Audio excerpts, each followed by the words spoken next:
Kamu pernah dengar nggak? Kalau misalnya itu setiap hari ada sekitar 1.500 orang pindah ke Jakarta, dan pasti sebagian besar dari mereka itu ada satu hal yang nggak bisa mereka tinggalkan, yaitu iman mereka. Nah, tapi ternyata setiap kota tumbuh, masjid juga bakalan tumbuh. Bahkan juga identitas Islam juga bakalan ikut berubah. Dan yang lebih menariknya, negara pun juga bakalan ikut-ikutan mengaturnya.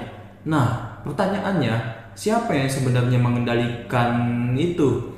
Agama atau negara? Nah, di video ini kita akan bahas tentang bagaimana urbanisasi, Islam, dan peran negara. Dan mungkin kalian akan kaget dengan jawabannya. Nah, urbanisasi bukan sekedar perpindahan fisik dari desa ke kota.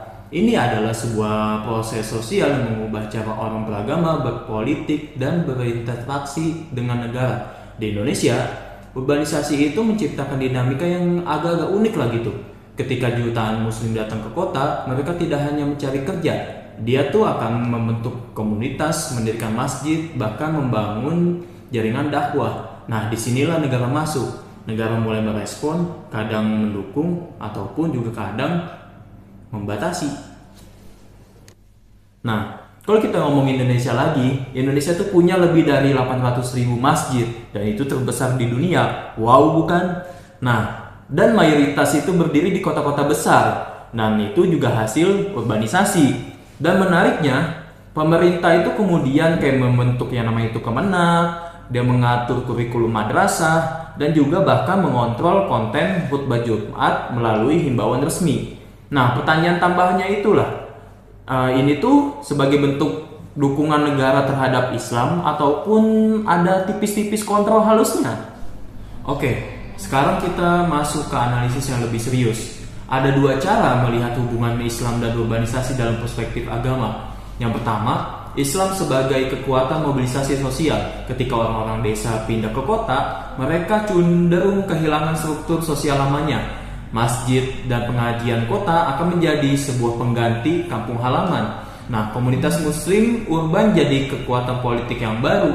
Inilah yang dibilang sama Bahtiar Effendi sebagai proses substansi Islam, ya dimana tuh Islam tidak harus formal dalam negara, tetapi tetap berpengaruh kuat secara substansial.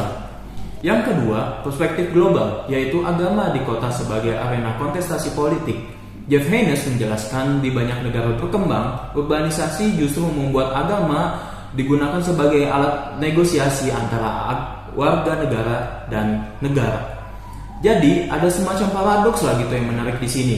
Yang dimana tuh sebenarnya teori modernisasi bilang kota itu adalah sekularisasi. Tetapi faktanya bahkan di Indonesia justru sebaliknya, dimana kota justru menjadi sebuah inkubator gerakan Islam baru, mulai dari kayak Ormas, Partai Islam, hingga ekonomi syariah yang booming lah gitu. Ini bukan kebetulan.